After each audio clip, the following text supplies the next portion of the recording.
So, do you need a loom to get started in Sprung?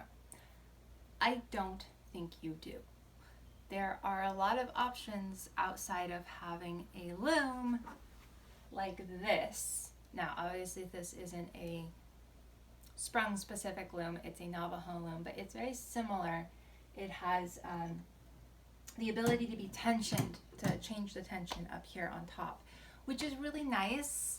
I love my Navajo loom, but I rarely actually use it for Sprung, even though, yeah, I have a warp on there right now. I haven't actually done anything with it, but even though I learned to do Sprung on this loom and I do like it a lot, I don't use it that often. It's just a little too big and bulky, and I have gotten away from using tension adjustments like this when I do Sprung. And I'll tell you what I use instead. But first, I want to show you the loom I use the most often. And that is caught up on another loom. I'll show you the back side. That is my cross loom. This one's not very big, but that makes it super, super portable. Easy to make. You just need a couple of branches, lash them together. I'm going to show you how to make one, and they're very portable. The tension adjustment is the super, super technical rubber band. When I started using rubber bands with my looms, that's all I needed for tension. Either that or warp weighted is how I like to adjust my tension. So lots of rubber bands. In fact, somewhere around here I have a whole box of rubber bands, or warp weighted. So I'm going to show some pictures of working a warp weighted loom, and you could do that almost any way. I have a dowel that is hung on the wall. It was for organizing my ribbons, but now I have a sprung warp on it, and then I just use weights on the bottom dowel, and that's how I weight them.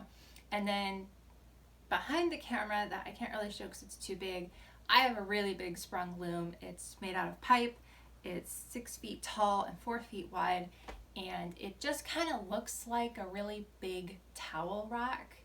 And pretty much all I do is tie my dowels onto whatever cross piece I want and then weight the bottom of it. And then I can have it whatever height works well for me if I'm standing or sitting and working it.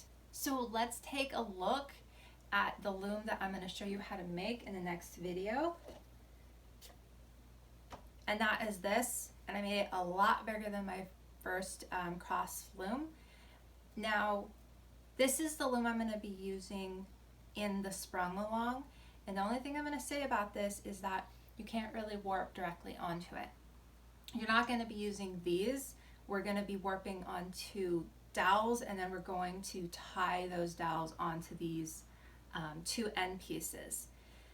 But the nice thing is just the portability, and it's very solid, especially for the lashings I used on this. This thing is super, super solid now. So even though a big downside to the cross loom is that you can't warp directly onto it, or it's hard to warp directly onto it depending on how big your warp is.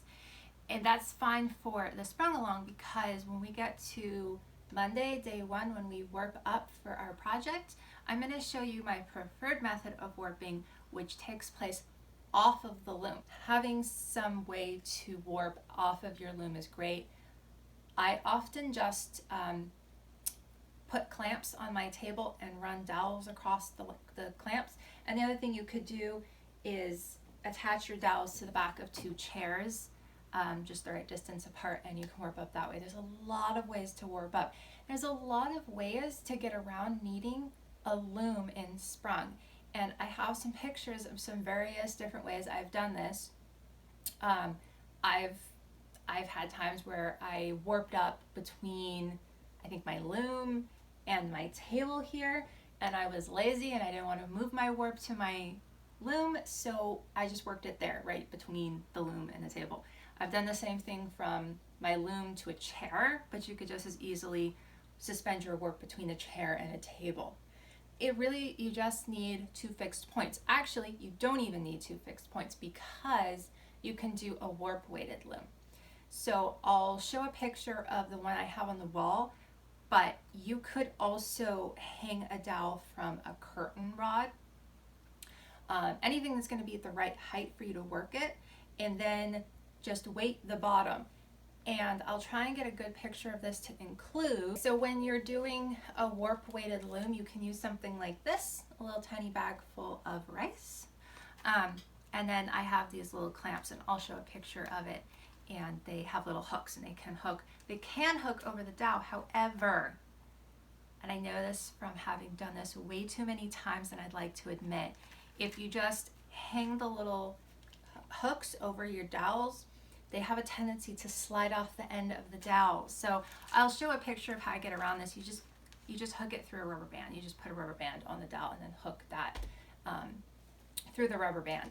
So yeah, I have a lot of uses for rubber bands when I'm working my sprung, but just anything really can be tied onto your dowel. Just make sure it's not going to slide off the end, because if your weight's not exactly right and one slides off, your whole thing's going to tip the other way and you might lose your whole warp. And like I said, I have done this way more times than I'd like to admit before I started making sure that there was no way for that whole tipping to happen, where one of the weight slipped off the dowel and the other one messed up my whole warp.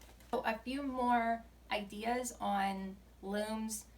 I have a good picture of having your warp on the back of a chair. So if you have a chair that has a dowel up high and a dowel down low, you can do it that way. A big picture frame will work. I've never used it myself, but you could either tie a piece of string or 2 pieces of string to warp onto across the loom, or I'm sorry, across the frame, or you can tie your dowel to the top and the bottom. And then a box, and that's in my tutorial. So a cardboard box, the right size. And I really like, that's like the only time I ever use thread or yarn to warp onto is when I use a box. But the great thing with a box is you can poke holes through the sides of the box, run your yarn through it, and then that way your yarn won't slip. It's still not my preferred way to warp. I really prefer warping onto dowels, but it will work. So another thing that you'll see a lot of people doing is using baskets, and baskets work really great, like laundry baskets, because you can just thread your dowels through the sides, because a lot of times there's kind of that like plastic netting kind of structure on the sides of laundry baskets. So that's one thing to try. There's a lot of different things out there in your house that you already have, and you don't have to go way out of your way to make or find a loom. I recommend that if you do have access to some nice sturdy straight branches, or you could also do dowels, to go ahead and follow my tutorial on making the cross frame. It's really easy, and it's also what I'm going to be using, and it's really nice. But if you don't have that access, you just don't want to do that, there's lots of ideas. Good luck getting your loom going over the weekend, and I will see you on Monday when we warp up for our project.